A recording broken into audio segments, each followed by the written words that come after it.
Rosemary Pachant. Le 5 janvier 1997, Rosemary Pachant, une enseignante de 64 ans, profitait de son jour de congé en passant une soirée chaleureuse dans son appartement au 23e étage du Bronx, à New York, aux États-Unis. Malheureusement, elle n'avait aucune idée de ce qui l'attendait. Le lendemain, le 6 janvier 1997, une voisine de Rosemary remarqua que les lumières de son appartement étaient allumées depuis la veille au soir. L'après-midi, elle décida d'aller voir comment se portait Rosemary. Ce qu'elle découvrit en entrant dans l'appartement la hanterait pour le reste de sa vie. Le corps froid et sans vie de Rosemary Pachant gisait dans la cuisine de son appartement. En voyant la scène sanglante, la voisine s'effondra par terre en pleurant avant d'appeler les autorités, affolée. L'affaire d'aujourd'hui nous mène au Bronx, un quartier de New York, tristement célèbre pour abriter la plus grande coopérative de logement des États-Unis, connue sous le nom de Co-op City. De plus, le Bronx est également le foyer du légendaire Yankee Stadium, du zoo du Bronx et des magnifiques jardins botaniques de New York. Pour ceux qui souhaitent dépenser moins pour le loyer, tout en vivant à proximité d'autres quartiers de haut standing comme Manhattan, le Bronx est l'endroit idéal. Cependant, ce beau quartier a aussi son côté sombre. Le Bronx fait partie des 14% des quartiers les plus dangereux des États-Unis. La probabilité pour quelqu'un d'y être victime d'un crime violent est d'1 sur 128, ce qui en fait un endroit particulièrement dangereux. Ce fait nous ramène à 1997, lorsque Notre-Dame de 64 ans a été brutalement assassinée dans son propre appartement. Rosemary Pachant est née le 28 juillet 1932. Bien qu'on ne sache pas grand-chose de sa jeunesse, il est certain qu'elle ne s'est jamais mariée. Pendant la majeure partie de sa vie, Rosemary était une femme qui s'occupait de ses propres affaires et était généralement réservée. En 1972, elle a déménagé dans un appartement à Co-op City. Au cours des 25 années suivantes, elle a vécu seule et a travaillé comme enseignante. Bien qu'elle menait une vie assez monotone, elle sortait souvent pour passer du temps avec certains voisins avec qui elle s'était liée d'amitié dans l'immeuble. Le dimanche, 5 janvier 1997, fut une journée assez froide dans le quartier, et Rosemary décida de rester chez elle. La nuit passa, et le lundi matin, 6 janvier 1997, Rosemary ne se présenta jamais à l'école où elle travaillait. Son téléphone sonna plusieurs fois, rompant le silence absolu de son appartement, mais il n'y eut aucune réponse. L'une des voisines de Rosemary remarqua quelque chose d'étrange. Les lumières de son appartement étaient allumées toute la nuit. Cependant, elle n'y prêta pas beaucoup d'attention à ce moment-là. Pourtant, lorsqu'elle tenta d'appeler son amie et n'obtint aucune réponse pendant toute la journée, elle s'inquiéta énormément. Alors, en fin d'après-midi, à 18h15, la voisine décida d'aller voir comment allait Rosemary. À la porte de l'appartement, elle eut une sensation inquiétante, presque prémonitoire. La porte de l'appartement était légèrement entr'ouverte. Elle entra donc lentement, faisant de petits pas, redoutant ce qu'elle pourrait trouver. Et oui, les pires craintes de la voisine se confirmèrent dès qu'elle entra dans la cuisine et découvrit le corps de Rosemary dans une mare de sang. Elle hurla de peur en voyant la scène horrible et tenta de se ressaisir. Elle informa immédiatement les autorités, affolées, et bientôt le détective George Wood et le sergent Curtis Oates du département de police de New York arrivèrent pour inspecter la scène du crime. Le corps de Rosemary était presque complètement recouvert de sang. Elle était allongée face contre terre avec un couteau de 9 pouces encore planté dans son dos. En observant les multiples coups de couteau sur le corps de la victime, les détectives purent déduire qu'elle avait souffert d'une mort extrêmement douloureuse. Selon les mots de l'un d'eux, « J'ai remarqué peut-être 20 ou 25 coups de couteau dans le dos et dans la région du cou, ainsi qu'un ou deux sur la tête. On aurait dit qu'elle s'était battue avec quelqu'un. J'ai également observé des blessures défensives sur sa main droite, ce qui signifie qu'elle s'est battue comme elle a pu contre l'agresseur. » Les détectives ont également noté que la gorge de Rosemary avait été tranchée et que les ecchymoses défensives suggéraient qu'elle s'était battue contre son attaquant. À l'extérieur de l'appartement, dans le hall, il y avait plus de preuves qui soutenaient leur théorie. Les détectives ont trouvé des taches de sang répandues sur le mur à côté de l'ascenseur. Cependant, il n'y avait aucune trace de sang à l'intérieur de l'ascenseur. Cela a conduit les détectives à chercher dans les escaliers de l'immeuble et au 10e étage. Et à travers un palier d'escalier, ils ont trouvé une autre trace de sang. Les enquêteurs croyaient maintenant qu'à un moment donné pendant la lutte, Rosemary avait réussi à blesser son agresseur. Ils étaient convaincus que le sang trouvé sur le mur de l'ascenseur et dans l'escalier, 13 étages en dessous de l'appartement de Rosemary, appartenait à la personne qui l'avait tuée. Cela donna aux détectives une idée de la façon dont l'assassin de la femme aurait pu quitter l'immeuble. Tout d'abord, ils pensèrent qu'il avait pris l'ascenseur et appuyé sur le bouton avec ses mains couvertes de sang, laissant une trace sur le mur. Mais peut-être que l'ascenseur prenait trop de temps et il pensa que, vu son apparence désordonnée, quelqu'un dans l'ascenseur pourrait devenir suspicieux. Il décida donc qu'il valait mieux prendre les escaliers s'il voulait sortir de l'immeuble sans être remarqué. Et c'est ce qu'il fit. Bien que les taches de sang soient une preuve solide dans l'affaire, elles ne donnaient pas aux détectives une idée de l'identité de l'assassin. Des échantillons furent prélevés et conservés pour des tests et usages futurs. Plus tard, une autopsie confirma que Rosemary avait été poignardée un total de 39 fois, dont 8 blessures dans son dos. Le couteau trouvé planté dans le dos de Rosemary appartenait à un ensemble de sa propre cuisine, ce qui fit croire aux détectives que le meurtre de Rosemary n'était probablement pas prémédité. Ils en vinrent à la théorie que lorsque l'attaquant était entré dans l'appartement de Rosemary, il n'avait initialement pas l'intention de la tuer, mais lorsqu'une lutte éclata, il le fit malgré tout.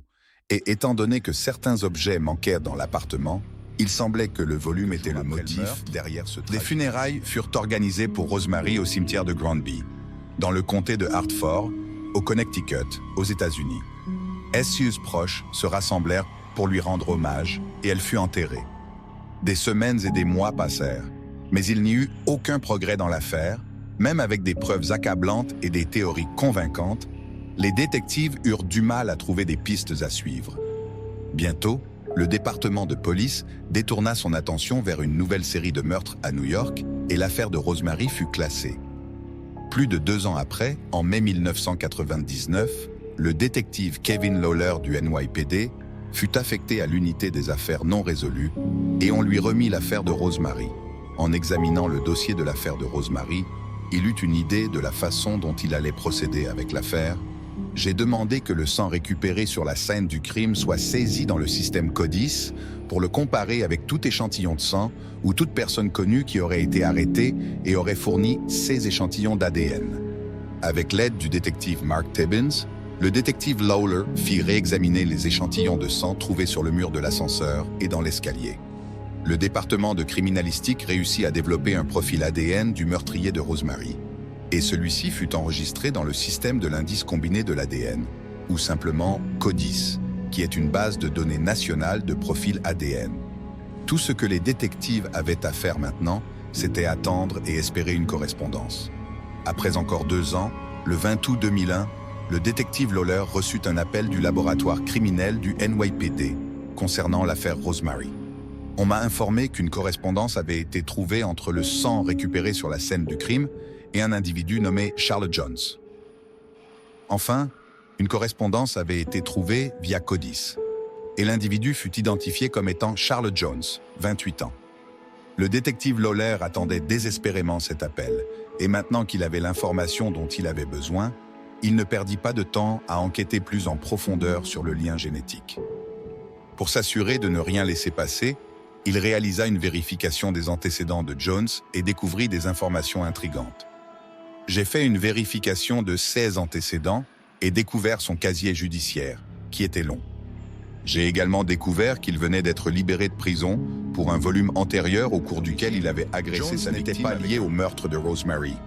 Mais comme il avait été emprisonné après avoir plaidé coupable de volume et d'agression sur un autre résident de Co-op City le 13 août 1998, il lui avait été demandé de fournir un échantillon d'ADN juste avant sa libération le 10 août 2001. Ensuite, le 20 août 2001, lorsque le profil ADN de Jones fut enregistré dans CODIS, il correspondait à l'échantillon appartenant au meurtrier de Rosemary. De plus, au moment du meurtre de Rosemary, Jones vivait à Co-op City, à seulement quelques pâtés de maison de son appartement. Bien que cela renforçât l'affaire contre Jones, ce n'était toujours pas suffisant pour que le détective Lawler l'inculpât. Le détective Lawler réalisa rapidement que, bien que la preuve de l'échantillon de sang plaçât Charles Jones dans l'immeuble au moment du meurtre, cela ne le plaçait en aucun cas à l'intérieur de l'appartement de Rosemary où le meurtre avait eu lieu. Cela pouvait détruire complètement la théorie du détective concernant le meurtre de Rosemary et donner à Jones une chance de s'en tirer. Le détective Lawler et le détective Tibbins avaient besoin de plus d'informations et de preuves plus solides pour incarcérer Jones. Ma théorie était que la personne impliquée dans cet homicide était entrée dans l'immeuble avec l'intention de voler quelqu'un, cherchant l'opportunité de s'introduire dans l'appartement de quelqu'un. Il y avait une distance assez importante entre ce sang et la scène du crime. Il fallait donc établir comment son sang était arrivé dans le couloir du 5e étage. Ils décidèrent de se rendre chez Jones pour lui parler. Nous avons essayé de localiser cet individu par l'intermédiaire de son agent de probation et avons découvert qu'il avait un mandat d'arrêt en cours. Notre plan d'action à ce moment-là était donc d'essayer de l'arrêter et de lui parler. Nous sommes allés à son appartement. On m'a informé qu'il n'était pas chez lui et qu'on ne savait pas où il était. La famille le protégeait, rien que pour le fait que j'étais un agent de police. Lorsque les détectives sont arrivés au domicile de Jones, on leur a dit qu'il n'était pas chez lui à ce moment-là et qu'il devrait se revenir plus tard. Comme il n'avait toujours pas de preuves solides contre Jones, il devait être extrêmement prudent avec l'affaire, car même une petite erreur pourrait faire perdre tout leur progrès. Il ne voulait pas que quiconque dans la famille de Jones apprit le motif de leur visite, ce qui pourrait l'alerter et lui donner une autre chance de s'enfuir. Ils ont donc laissé un message pour Jones disant qu'il avait une infraction au code de la route en attente et qu'il voulait simplement lui parler pour clarifier cela. Les détectives durent quitter la maison de Jones sans le voir, mais pas avant d'avoir préparé un piège pour lui. Quelques jours plus tard, Jones mordit à l'hameçon et se présenta au poste de police pour parler de son infraction au code de la route. Les étapes suivantes allaient être très cruciales, car Jones se rendrait bientôt compte du véritable motif de sa convocation. Les détectives voulaient créer une ambiance confortable pour Jones avant de le confronter. Nous lui avons fait croire qu'il était arrêté pour un mandat en cours lié à une infraction au code de la route. Nous l'avons emmené au poste de police et au début, nous l'avons installé dans notre bureau. Nous lui avons donné à déjeuner, nous lui avons apporté un soda, nous l'avons détendu, nous sommes devenus ses amis pour ainsi dire. Après 30 minutes de gentillesse envers Jones, les détectives ont commencé l'interrogatoire. Quand je lui ai demandé s'il avait déjà été sur place, il m'a dit qu'il n'était jamais allé dans cet immeuble, qu'il n'avait aucune raison d'y être. Avec cela, je savais qu'il me mentait. Bien que Jones parût nerveux, il ne craqua pas encore. Alors les détectives ont lancé quelques faits pour ébranler sa confiance. Ils lui ont dit que le sang trouvé dans l'immeuble de l'appartement de Rosemary lui appartenait et que c'était une preuve suffisante pour le lier. Eh bien, je faisais des livraisons de courses et une fois, en faisant une livraison, je me suis coupé la main avec l'un des chariots de course et peut-être que c'est à ce moment-là que mon sang est resté dans l'immeuble. Je lui ai alors dit « Eh bien, pourquoi ton sang a-t-il été trouvé dans l'immeuble au même moment où cette femme a été assassinée dans l'immeuble? Peux-tu m'expliquer cela ?» Il s'est reculé, m'a regardé, a baissé la tête et est resté silencieux pendant un long moment. En entendant cette information, Jones changea son histoire. Le processus ne semblait toujours pas fonctionner. Le détective Lawler devait faire quelque chose de plus pour faire craquer Jones et obtenir une confession claire de sa part.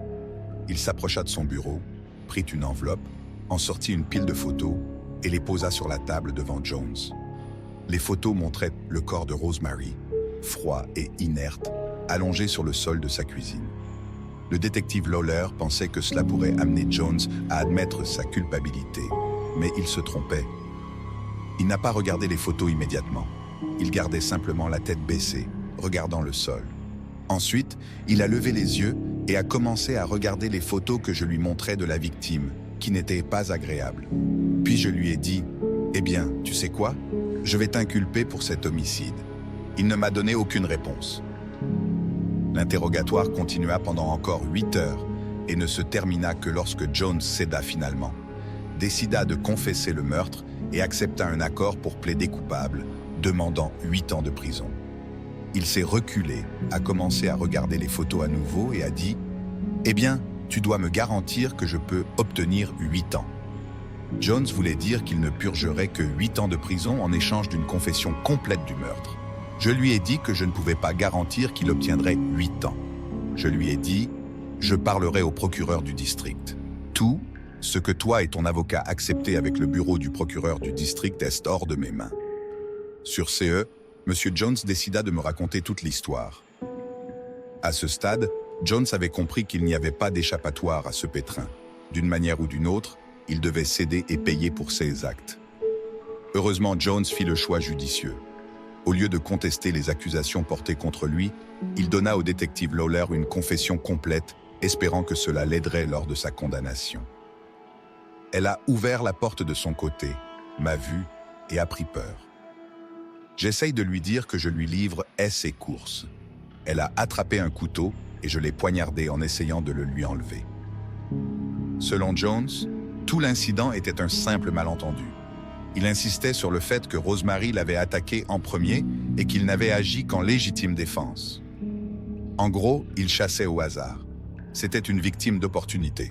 Lorsque Madame Patiente a confronté M. Jones, il semble qu'elle soit allée dans son tiroir de cuisine et ait sorti un couteau pour se défendre contre cette personne inconnue qui venait d'entrer dans son appartement. Une lutte a eu lieu au cours de laquelle M. Jones a arraché le couteau des mains de Madame Patiente et l'a poignardé à plusieurs reprises sur le corps, lui tranchant également la gorge. Après cela, M. Jones a simplement quitté l'appartement en emportant quelque chose dans cette confession ne convainquait pas les détectives. Au moment du meurtre, Jones avait 23 ans, mesurait presque 1,83 m, c'était un homme grand et bien bâti. Se défendre contre une vieille dame d'1,54 m paraissait être une histoire inventée. Bien que cela ne semblât pas être un meurtre prémédité, les détectives n'étaient pas complètement convaincus que Jones agissait en légitime défense. Charles Jones fut arrêté le vendredi 24 août 2001 et accusé de volume et du meurtre de Rosemary Patiente. Il fut informé que, s'il contestait les accusations portées contre lui devant le tribunal et qu'il perdait, il se retrouverait dans un long procès pour meurtre avec une possible peine de mort en guise de résultat. Le matin du 11 janvier 2002, devant le tribunal du comté du Bronx, Jones plaida coupable d'homicide au premier degré et se vit infliger une peine de 19 ans de prison. L'arrestation de Charles Jones apporta une certaine clôture à de nombreux résidents du Bronx, mais surtout aux voisins attentionnés de Rosemary. Bien que son amie soit décédée depuis longtemps, elle ne serait jamais oubliée. Résoudre l'affaire de Rosemary apporta un immense soulagement à sa famille et à ses amis. Belinda Bailey, une voisine et amie de Rosemary, déclara que le meurtre de son amie était resté un mystère pendant presque 4 ans. Ces 4 ans furent les plus douloureux pour elle. Elle vivait juste au bout du couloir de l'appartement de Rosemary et chaque fois qu'elle passait par là, elle pensait à elle. Gretchen Harrington. Le matin du 15 août 1975 à 11h23, un appel téléphonique fut passé au département de police de Marple. L'appelant était David Zanstra, un ministre qui était également en charge d'un camp biblique d'été. Son rapport était terrifiant.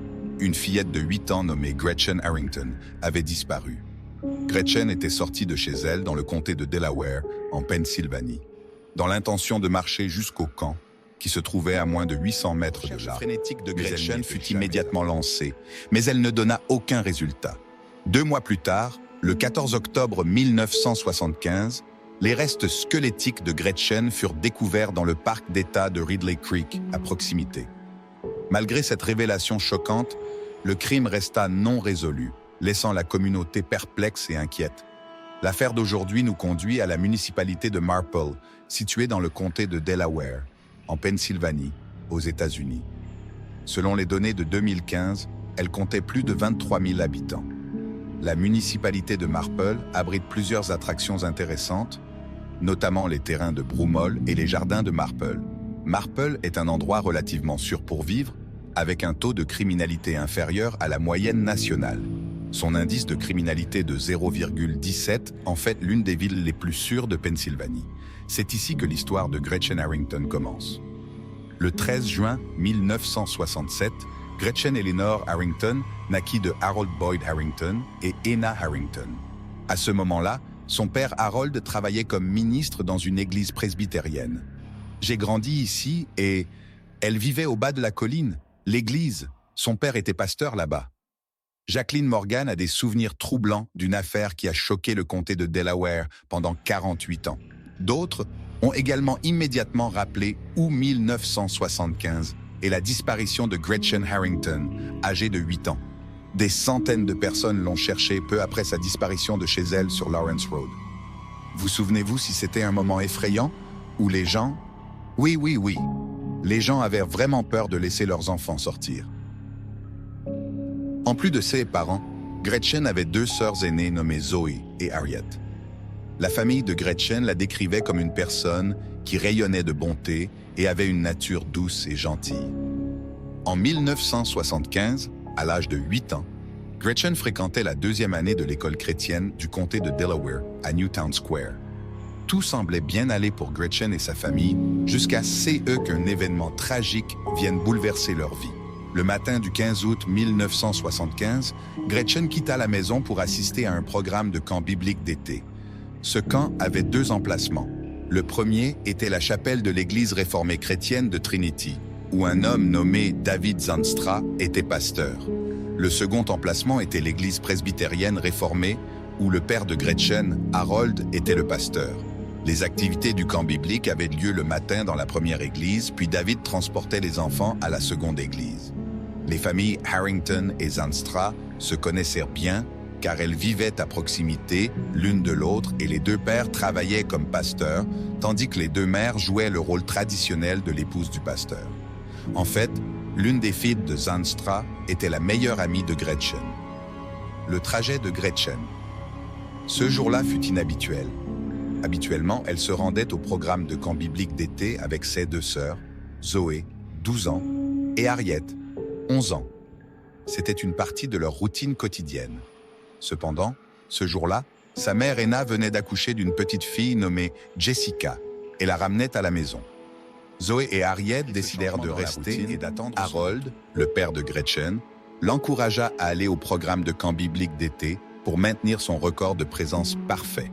Et ainsi, Gretchen entreprit la marche seule, tandis que son père lui disait au revoir.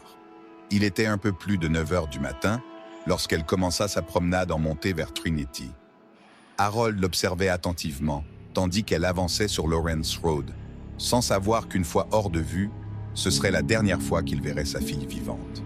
Dans les années 1970, dans un endroit tranquille et suburbain comme Marple, il était tout à fait normal de voir des enfants marcher seuls par des journées ensoleillées d'été. L'idée de danger ne traversait même pas l'esprit des gens. C'était une époque où les enfants jouaient librement jusqu'à tard dans la nuit, parcouraient les rues, s'aventuraient dans les bois et se rafraîchissaient même dans le ruisseau Derby, qui coulait derrière la maison de Gretchen, sans souci. Les enfants se rendaient chez leurs amis à plusieurs pâtés de maison, sans l'aide de téléphones portables ou de montres GPS pour rester en contact avec leurs parents. Marple était tout simplement un endroit exceptionnellement sûr.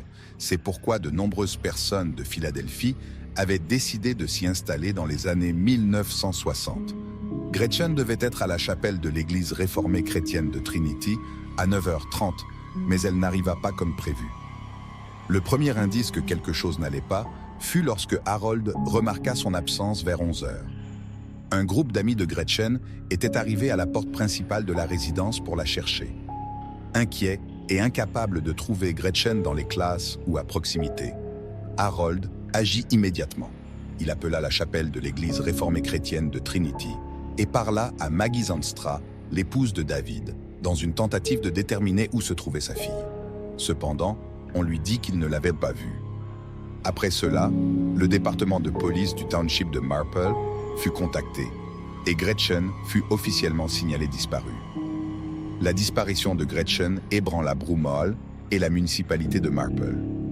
Dès le lendemain, le 16 août 1975, un vaste effort de recherche fut lancé, impliquant des centaines de personnes pour la retrouver. Cela incluait des pompiers bénévoles et des unités canines qui explorèrent les 2 côtés du ruisseau, les champs et les zones boisées.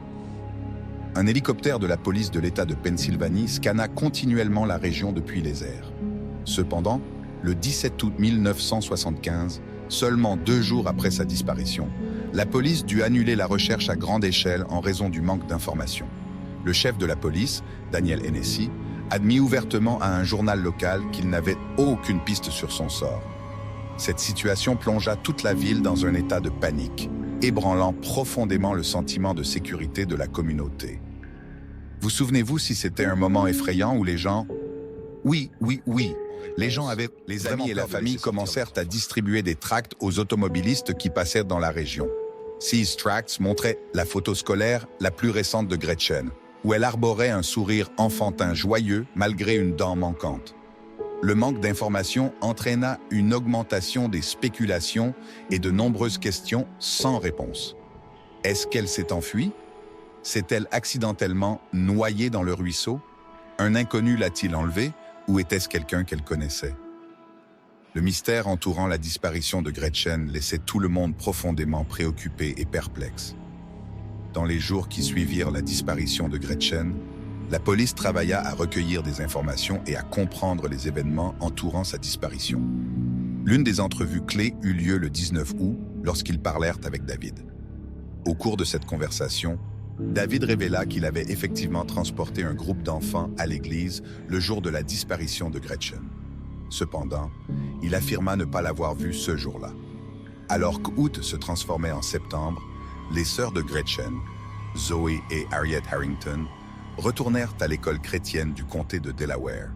Cependant, leurs camarades de classe trouvaient difficile de s'approcher d'elle ou d'engager une conversation, ne sachant pas quoi dire face à une situation aussi déchirante. Lorsque les méthodes d'enquête traditionnelles n'aboutirent à aucun résultat, la police décida d'explorer une voie non conventionnelle dans sa recherche de Gretchen.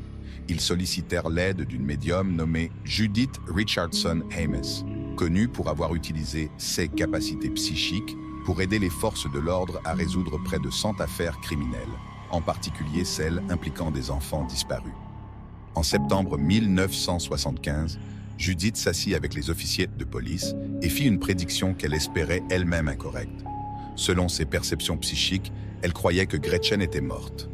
Un mois plus tard, le 14 octobre 1975, un coureur explorant le parc d'État de Ridley Creek tomba sur un corps en décomposition caché dans les bois. D'abord incertain de ce qu'il avait découvert, son incertitude disparut lorsqu'il remarqua un ongle humain. Reconnaissant la gravité de la situation, le coureur contacta immédiatement la police.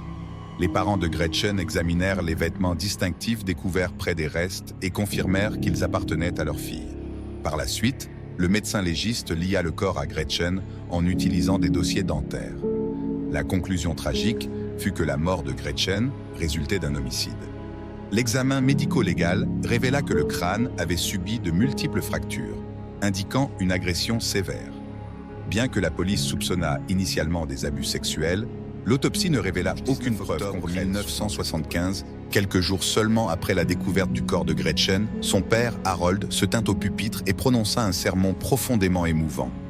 Dans son discours émouvant, il parla de la foi de Gretchen en Christ et indiqua qu'elle était maintenant libre du monde, mais que son assassin restait lié par ses actions terribles.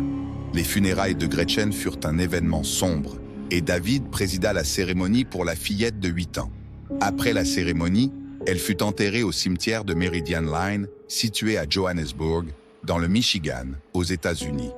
Pendant ce temps, la découverte du corps de Gretchen dans les bois raviva un nouvel élan pour l'enquête. Des témoins commencèrent à se manifester, partageant des récits de diverses personnes qu'ils avaient vues près de l'endroit où le corps de Gretchen avait été trouvé. Ce rapport de témoins fournissait des descriptions d'hommes qui avaient été présents dans la région. En conséquence, la police reçut une avalanche de pistes de la communauté. Certaines semblaient plus prometteuses, tandis que d'autres se révélèrent être des impasses ou peu utiles dans la recherche de la justice. Les enquêteurs examinèrent une variété de suspects potentiels, réexaminant même des individus ayant des antécédents criminels qui résidèrent dans la région. Malgré leurs efforts, aucune piste significative n'émergea, et la boîte de preuves stockée au siège du département de police de Marple commença à accumuler la poussière. Cette boîte contenait une grande quantité de matériel, y compris des enregistrements d'entretien en face à face, des photographies et des mémorandums, tous pertinents pour l'affaire, mais l'absence de progrès fit que tout cela devint inactif. Avec le temps, l'enquête sur la disparition de Gretchen se refroidit. De temps en temps, lors des réunions d'effectifs ou lorsqu'un détective avait un moment libre pendant une semaine sans incident, ils examinaient à nouveau l'affaire. Ils parcouraient les preuves avec l'espoir de trouver quelque chose qu'ils auraient pu négliger auparavant. Mais chaque fois, cela semblait un effort futile. Les pistes menaient toujours à des impasses, les laissant frustrés et sans aucune avancée dans l'affaire. Pendant de nombreuses décennies, il n'y eut aucun progrès dans l'affaire. Les détectives originaux qui avaient travaillé sur la disparition de Gretchen étaient décédés ou avaient pris leur retraite. Cependant, à l'automne 2022, un événement significatif se produisit. Une femme, dont le nom ne fut pas divulgué, contacta le département de police de Marple pour exprimer son désir de parler de la disparition et du meurtre de Gretchen. À ce moment-là, Nick Coffin, un sergent, avait pris en charge l'affaire non résolue de Gretchen. Par conséquent, lorsque cette femme contacta la police de Marple, son message fut transmis au téléphone de Coffin. La femme informa Coffin qu'elle croyait avoir des informations sur l'identité de la personne responsable du tragique destin de Gretchen. Elle mentionna également une tentative d'enlèvement qui avait eu lieu à peu près à la même époque, ce qui soulevait des soupçons d'une connexion possible. Ce contact inattendu raviva l'espoir de résoudre l'énigme de longue date entourant la disparition. En 2023, les officiers de l'État organisèrent une interview avec la femme identifiée uniquement par ses initiales, SF, désignant une informatrice confidentielle. Cette interview allait s'avérer être une percée majeure dans l'affaire non résolue qui avait duré près de 5 décennies. Selon SF, elle avait été camarade de classe de Gretchen et de l'une de SS sœurs, Zoé. SF révéla également aux enquêteurs qu'elle était amie avec les filles de David Zandstra et qu'elle visitait fréquemment la résidence des Zandstra, y restant même parfois pour des nuits de pyjama. Lors de l'une de ces nuits de pyjama, alors qu'elle avait 10 ans, SF se rappela s'être réveillée au milieu de la nuit et avoir découvert que David la touchait de manière inappropriée.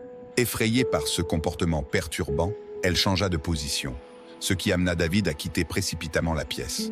Étonnamment, ce contact inapproprié se produisit à nouveau la nuit suivante. Le matin, lorsque les filles se réveillèrent, SF décida de se confier à la fille de David au sujet des actions troublantes de son père. À sa grande surprise, la fille répondit « Il fait ça parfois ». Avec le temps, SF trouva le courage de partager cette expérience dévastatrice avec ses parents. Peu après la disparition de Gretchen, la famille Zandstra déménagea à Plano, au Texas, une banlieue de Dallas, en réponse à la situation.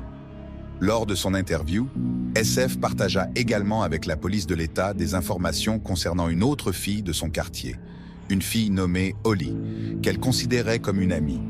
Selon elle, quelqu'un avait tenté d'enlever Holly. Au fur et à mesure que la conversation avançait, SF présenta aux enquêteurs un journal qu'elle avait gardé pendant son enfance. Dans une entrée spécifique datée du 15 septembre 1975, elle avait écrit qu'un homme avait tenté d'enlever Holly à 2 reprises.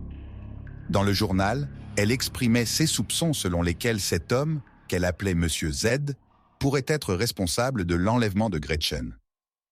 Monsieur Z était sa manière de désigner David Zandstra. Cette révélation de SF ajouta une couche significative à l'enquête sur la disparition et le meurtre de Gretchen.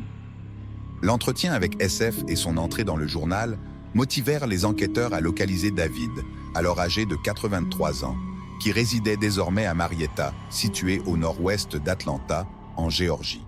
Le 17 juillet 2023, les enquêteurs menèrent un entretien avec David au siège de la police du comté de Cobb à Marietta. Cet entretien fut mené par 2 agents de la police de Pennsylvanie, Andrew Martin et Eugene Trey. La conversation commença sur un ton amical. Au début, David nia avoir vu Gretchen le jour de sa disparition. Cependant, la situation changea lorsque la police informa David des accusations d'agression portées par une femme qui avait documenté ses expériences dans un journal. À mesure que la conversation progressait, David s'effondra et avoua quelque chose de profondément troublant. David raconta à la police qu'il avait vu Gretchen marcher vers l'église ce matin-là. Il déclara lui avoir proposé de la conduire dans son véhicule familial vers AMC Rambler, et elle accepta, n'ayant aucune raison de refuser l'offre. Cependant, au lieu de l'emmener à l'église comme promis, David admit aux enquêteurs qu'il avait conduit Gretchen dans une zone boisée voisine. Là, il gara la voiture et lui ordonna de se déshabiller, mais elle refusa. Ensuite, il la frappa avec son poing, causant des blessures à la tête et des saignements. David avoua ensuite qu'après s'être rendu compte que Gretchen était morte, il tenta de dissimuler partiellement son corps à moitié nu avec des branches avant de quitter la zone. Cette révélation choquante laissa les agents abasourdis alors qu'ils assimilaient les détails horribles de ce que David avait confessé. À la suite de cette confession bouleversante, David fut arrêté et confronté à une série de graves accusations, y compris homicide criminel et meurtre au premier degré. En raison de sa confession ce soir, c'est l'arrestation annoncée aujourd'hui dans l'ancien meurtre d'une fillette de 8 ans dans le comté de Delaware. David Zandstra est, mesdames et messieurs, un monstre, le pire cauchemar de tous les parents. Et ce soir, David Zandstra, 83 ans, est enfin derrière les barreaux. Les procureurs disent qu'il a enlevé et tué brutalement Gretchen Harrington en 1975, alors que cette fillette se rendait au camp biblique où il était pasteur. Bien que la confession de David ait apporté une certaine clôture quant au sort de Gretchen, elle souleva également une question troublante avec des implications considérables. Cet homme, qui avait avoué ouvertement avoir tué une fillette et avoir fait du mal à d'autres, pourrait-il avoir d'autres victimes? Avant de déménager à Marple, David avait été pasteur dans une église maintenant fermée à Flanders, dans le New Jersey, pendant plusieurs années. Pendant son temps à Trinity, il s'était vivement opposé à l'inclusion de l'éducation à la sexualité dans le programme scolaire local. Moins d'1 an après la découverte des restes de Gretchen, il déménagea sa famille dans une église à Plano, au Texas, juste à l'extérieur de Dallas, où il dirigea la congrégation pendant 7 ans. Après cela, le parcours pastoral de David l'amena à l'église de la communauté de Living Faith à San Diego. Sa dernière mission pastorale fut à Fairfield, en Californie, où il prit sa retraite en 2005 à l'âge de 65 ans. Les autorités étaient conscientes que cette longue période de leadership lui avait conféré une influence considérable et un accès à des jeunes vulnérables, soulevant des questions sur l'étendue possible de ses actions au cours de ces années. La communauté de Marple avait enfin obtenu certaines des réponses qu'elle recherchait depuis des décennies, mais le tournant choquant des événements n'apporta pas la paix à de nombreux résidents. Il était beaucoup plus réconfortant de croire qu'un étranger, un criminel perturbé, avait commis cet acte atroce. Une personne qui était entrée au hasard dans la ville avait enlevé une fillette et avait ensuite disparu aussi rapidement. Le coupable n'était pas un étranger, mais un membre respecté de leur propre communauté. Un leader religieux, un homme avec une femme et des filles. Cela brisa encore plus le sentiment de sécurité au sein de la communauté. Après tout cela, la famille de Gretchen publia une déclaration exprimant leur gratitude envers les autorités pour leur dévouement continu à l'affaire. Ils exprimèrent également l'espoir que l'individu responsable du meurtre tragique de Gretchen soit tenu pour responsable. Après l'arrestation de David, son équipe juridique contesta initialement le processus d'extradition. Cependant, les procureurs, dirigés par le procureur du comté de Delaware, Jack Stolzheimer, cherchèrent l'aide du bureau du gouverneur Josh Shapiro pour faciliter le retour du coupable avoué en Pennsylvanie. Actuellement, David fait l'objet d'une enquête pour d'éventuels cas d'abus au-delà de cette affaire. De plus, les enquêteurs ont prélevé un échantillon d'ADN de David, ce qui pourrait être précieux dans un contexte plus large pour aider à l'enquête sur d'autres personnes disparues, ainsi que dans des affaires d'agression et de meurtre à travers le pays. Chad Schwass. Dans la nuit tranquille d'automne du 31 octobre 1991 à Tyler, au Texas, alors que la saison automnale s'installait, l'horloge affichait 2 heures du matin. Le quartier paisible était plongé dans le sommeil, à l'exception d'une petite maison au coin de la rue, ignorant qu'elle allait devenir le théâtre d'une scène d'horreur. Chad Choice, âgé de 8 ans, dormait profondément dans son lit lorsque qu'un intrus s'introduisit silencieusement dans la maison, l'enlevant dans l'obscurité de la nuit. Considérée initialement comme une fugue en raison du manque de preuves, l'affaire est devenue un cauchemar pour les enquêteurs lorsque les 48 heures cruciales se sont écoulées sans aucune trace de Chad. La ville de Tyler, nommée en l'honneur du 10e président des États-Unis, John Tyler, est la plus grande du nord-est du Texas et est souvent surnommée la capitale des roses ou la ville des roses.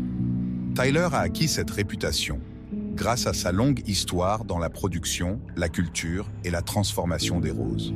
Chaque mois d'octobre, la ville accueille des milliers de touristes. Cependant, en octobre 1991, Un tournant sombre s'est produit lorsque Chad Choice a mystérieusement disparu sans laisser de traces, jetant une ombre sur l'atmosphère habituellement vibrante. Ernest Chadwick Choice, affectueusement appelé Chad Choice, est né le 26 avril 1983 au Texas. Il était l'un des 4 enfants chéris de la famille Choice, une âme belle et profondément aimée par sa famille, en particulier par sa mère, Karen Ellen Choice. Chad était un jeune garçon extraverti, entouré d'un large cercle d'amis avec qui il jouait fréquemment. De plus, son lien fort et sa relation affectueuse avec ses frères et sœurs étaient évidents, car ils passaient souvent des moments de qualité ensemble. La nature énergique et vivante de Chad se manifestait également lors de ses visites régulières au parc. Chad avait une sœur aînée appelée Angela Choice, qui se souvient affectueusement que son petit frère avait une passion pour faire du vélo, grimper aux arbres et pratiquer des sports. Aucun détail sur les autres frères et sœurs n'a été rendu public. Élève à l'école primaire Mamie J. Griffin, la vie de Chad était en pleine phase de développement. À l'âge de 8 ans, il avait tout son avenir devant lui.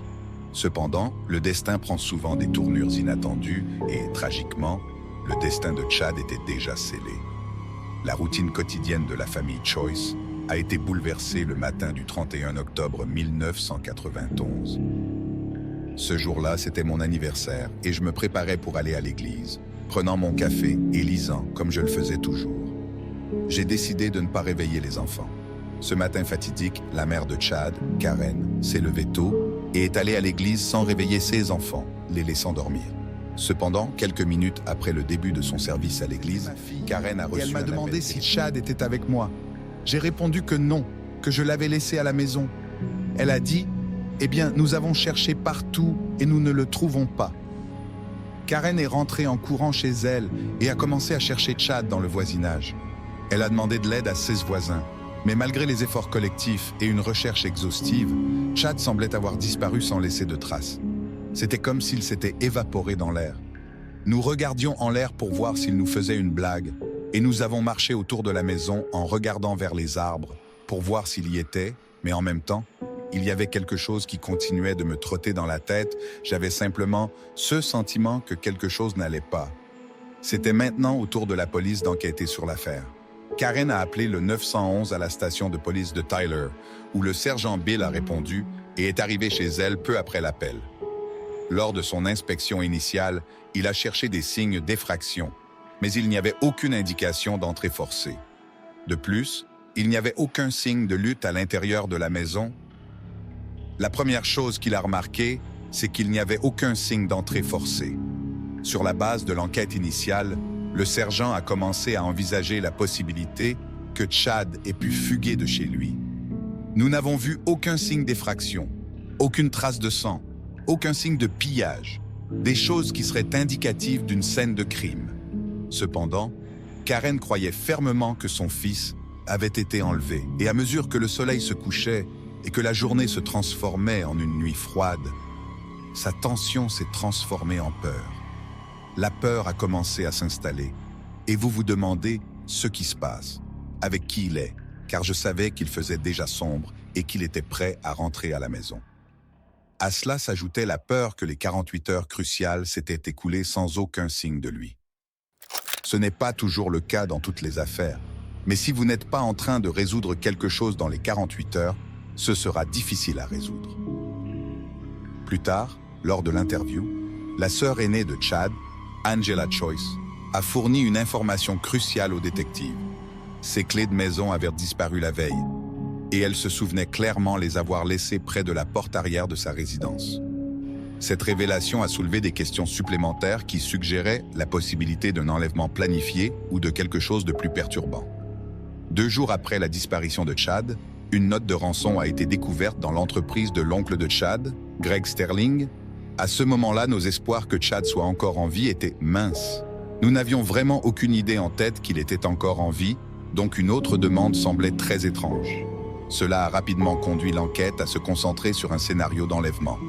Alors que la famille tentait de remettre l'argent à la gare routière Greyhound, selon les instructions, le ravisseur ne s'est pas présenté. Il y a eu un moment de renouvellement pendant un bref instant, puis nous nous sommes assis là et avons attendu et attendu, mais ils ne sont pas venus. Quelques jours plus tard, la mère de Chad a reçu un appel téléphonique anonyme, révélant que la disparition de Chad était liée à une dette de drogue d'un membre de la famille envers un homme nommé Paco. Les enquêteurs ont découvert que Greg Sterling devait de l'argent à 3 trafiquants de drogue colombiens dans la région. Paco, Junior et Carlos, c'est eux qui a éclairé un possible mobile de l'enlèvement de Chad. Cependant, l'affaire restait insaisissable. Lors du premier anniversaire de la disparition de Chad, sa mère, Karen Choice, a découvert une note accrochée à l'essuie-glace de sa voiture. La note affirmait que Chad était toujours en vie et exigeait $6 000 pour son retour en toute sécurité. Ce développement a ravivé l'enquête, remplissant la famille Choice d'espoir et de prières pour revoir Chad. Cependant, l'affaire a subi un revers lorsque le ravisseur a de nouveau disparu, laissant l'enquête dans une impasse. 4 ans plus tard, en octobre 1995, un sac d'épicerie est apparu devant la porte de la famille Choice. Au départ, cela ressemblait à un sac d'épicerie normal, mais l'ouvrir a révélé quelque chose qui hanterait Karen pour le reste de sa vie. À l'intérieur du colis, que cela pourrait être possible, mais je me disais « Non, non, Chad est toujours vivant ». Par la suite, le crâne a été envoyé au FBI pour analyse. Des échantillons d'ADN de la famille Choice ont été prélevés pour les comparer avec l'ADN du crâne et confirmer son identité en tant que Chad. Malgré ces efforts, les résultats restaient non concluants. Plus tard, le crâne a été envoyé à une université du Texas pour un examen plus détaillé impliquant l'expertise de l'anthropologie médico-légale. Parfois, surtout dans le CA d'enfants lorsqu'il n'y a pas beaucoup de dossiers médicaux ou dentaires, nous pouvons recourir à d'autres techniques. Par exemple, si nous pensons savoir à qui appartiennent les restes, nous pourrions demander des photographies de l'individu et essayer de faire une comparaison entre les restes squelettiques et une photographie. Les résultats sont revenus et malheureusement, les pires craintes de Karen ont été confirmées lorsque l'analyse médico-légale a révélé que le crâne appartenait en effet à Chad. Les enquêteurs étaient confrontés à la nature impitoyable d'une personne qui non seulement avait commis un crime, mais continuait de tourmenter la famille de la victime pendant des années. Malgré la lutte pour comprendre ce qui s'était passé, Karen avait dans son cœur le sentiment inébranlable qu'elle ne reverrait jamais Chad vivant. Elle ne pouvait plus que prier pour que justice soit rendue, que ce démon fasse une chose pareille et qu'il le place ensuite devant la porte de la famille. Qui est cette personne? Une colère était montée en moi comme je n'en avais jamais ressenti auparavant. Il fallait que je découvre qui était cette personne. Alors que l'affaire Chad Choice devenait de plus en plus difficile à résoudre, une autre histoire se déroulait dans la prison du comté de Smith au début de 1996. Un homme nommé Patrick Horn devait être condamné par un tribunal fédéral pour des vols à une coopérative de crédit et pour volume de voitures. Il était également accusé du meurtre de J.C. Levasseur, propriétaire d'un étal de fruits. La même coopérative de crédit a encore été cambriolée. C'est la même chose. 2 hommes entrent le visage couvert, armés, se jettent aussitôt sur les caissiers, les surprennent et leur réclament de l'argent. Nous pensions que les 2 mêmes personnes en étaient probablement responsables. Ça s'est passé de la même manière. 2 hommes noirs sont entrés avec des masques. Il est devenu évident qu'il était destiné à passer le reste de sa vie derrière les barreaux ou même à faire face à une possible peine de mort. Cependant, cet homme dont nous parlons allait bientôt devenir le centre de l'affaire du meurtre de Chad. Cela s'est produit lorsqu'il a mentionné le nom de Chad Choice à la police pendant son incarcération. Bien que cela ait pu faire partie d'un accord pour réduire sa peine, pour les enquêteurs, cela a marqué la première avancée significative qu'ils avaient réalisée dans la famille Choice et un ami de celle-ci. Lors de son entretien concernant l'affaire Chad, Horn a informé les enquêteurs qu'il connaissait l'identité du meurtrier de Chad. Selon le récit de Horn, Chad a été tué par 2 trafiquants de drogue locaux, tous 2 citoyens colombiens, connus sous les pseudonymes de Paco et Carlos. Mais l'affaire allait devenir encore plus tordue. Après la déclaration de Horn, il a reçu un colis dans sa cellule contenant un os de jambe d'un petit enfant, qui a ensuite été confirmé par analyse comme appartenant à Chad. Les gardiens ont intercepté ce colis envoyé à Pat Horn et ont trouvé ce qui semblait être un os de jambe ainsi qu'une note le menaçant de mort, lui ou sa famille, s'il divulguait la moindre information sur Chad. Horn a affirmé à la police que Paco et Carlos avaient envoyé le colis. Cependant, les détectives ne pouvaient se défaire de l'impression que Horn cachait quelque chose d'important concernant toute cette histoire. Malgré les interrogatoires répétés des détectives, Horn a constamment affirmé qu'il n'avait aucune information supplémentaire à part que Paco et Carlos étaient les coupables. Cependant, le 31 mai 1996, Horn a finalement révélé quelque chose de plus. Il nous a dit qu'il avait aidé à creuser un trou, une tombe pour Chad sur les ordres de Paco et Carlos. Il nous a dit essentiellement « Je suis également une victime dans ce crime. Tout ce que j'ai fait, c'est aider à enterrer l'enfant. Je n'ai eu aucune autre implication. Et maintenant, ils me menacent à cause de ce que je sais sur ce qu'ils ont fait. » Ensuite, Horn a révélé l'emplacement précis où Chad était enterré. Peu de temps après, il a été escorté par la police jusqu'au numéro 401 de Sunnyside à Tyler, qui était l'arrière-cour de Horn lui-même. Je pense qu'une des choses qui nous a fait douter de Pat Horn, c'était de savoir à quel point il était impliqué avec CS-Type, parce que Pat avait la réputation d'exagérer et de gonfler sa propre importance. Cela a vraiment ouvert grand la porte à l'idée qu'il était peut-être plus impliqué dans cette affaire qu'il ne le laissait entendre. Certains des agents et des officiers ont creusé, trouvé un sac en plastique, creusé un peu plus et trouvé des os, trouvé des vêtements. À 4 heures de l'après-midi, ce même jour, les détectives ont commencé à creuser et ont découvert les restes squelettiques de Chad, ainsi que des douilles de balles de calibre 38. Ce moment a marqué un tournant soudain dans l'enquête. Avec les preuves devant eux, tous les soupçons se sont immédiatement tournés vers Patrick Horn. Sans délai, en juin 1996, les enquêteurs se sont précipités à Athens, une ville du Texas, où se trouvait un homme qui devait être une pièce cruciale du puzzle pour résoudre lorsqu'il était en détention à Athens, et avons mené un entretien intense avec lui, et il a décidé de parler. Cet homme n'était autre que le frère de Patrick Horn, Keaton Horn, qui faisait face à des accusations de violation de probation. Cette fois, les soupçons des détectives étaient tout à fait justifiés. Avec la déclaration de Keaton, cette affaire s'est consolidée en preuve concrète que Horn était responsable de ce crime célèbre. Il a admis avoir déterré les os ou l'os de la jambe et les avoir envoyés par courrier à Pat en prison et, sous sa direction, en préparant la note pour faire croire qu'il s'agissait d'une menace de Paco et Carlos.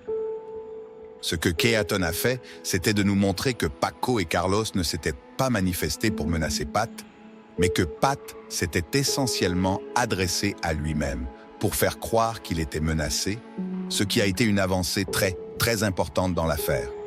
La stratégie de Horn pour tromper les enquêteurs s'est effondrée, et la solution d'une affaire apparemment insoluble était enfin à portée de main. Cependant, une question persistait encore. Pourquoi Horn a-t-il tué Chad?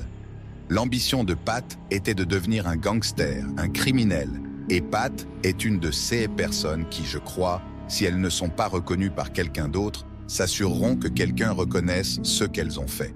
Je veux dire, c'est une sorte de fierté malade pour ceux qui l'a fait. Le 24 septembre 1999, 8 ans après le meurtre de Chad Choice, le jury a déclaré Horn coupable devant le tribunal du comté de Smith et l'a condamné à mort. Cependant, même à la fin de sa vie, Horn n'a pas cessé de tourmenter la famille Choice. Horn a refusé catégoriquement de signer la renonciation qui permettrait la libération des restes de Chad à sa famille pour un enterrement approprié. Légalement, il fallait son consentement pour la libération, car les restes étaient des preuves dans son affaire. Cependant, il a insisté pour maintenir le contrôle sur le sort des restes du petit Chad de 8 ans. Au départ, Horn avait signé une renonciation indiquant son consentement à la libération des restes de Chad Choice. Cependant, le document s'est perdu d'une manière ou d'une autre entre le bureau de son avocat et celui du juge.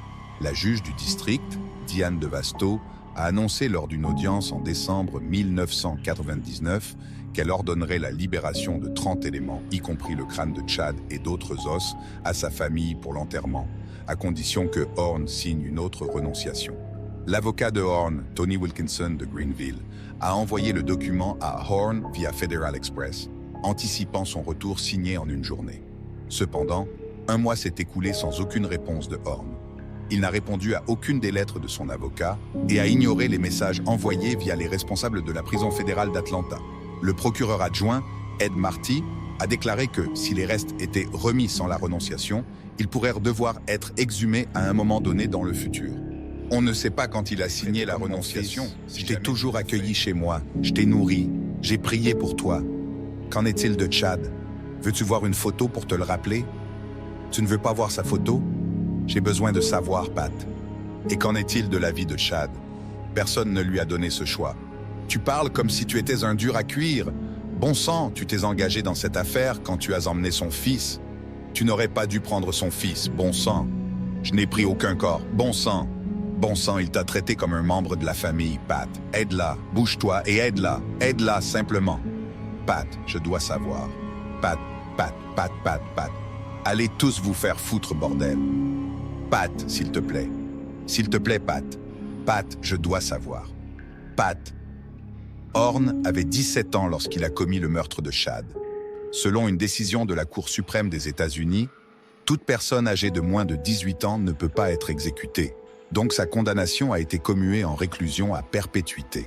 Bien que cela puisse ne pas être la forme exacte de justice que Karen Choice souhaitait, elle peut trouver du réconfort en sachant que Patrick Horn ne sera jamais libéré. Paola Hilera. À 4h45 de l'après-midi, le 24 janvier 1991, à East Harlem, New York, Paola Hilera, âgée de 13 ans, est rentrée chez elle après l'école. Sa mère lui a ouvert la porte lorsqu'elle est arrivée au bâtiment et Paola s'est dirigée vers l'appartement de sa famille, situé au 30e étage. Cependant, elle a mystérieusement disparu pendant ce court trajet. 3 heures plus tard, vers 7h30 du soir, un homme promenant son chien a découvert le corps sans vie de Paola à environ 500 mètres de chez elle.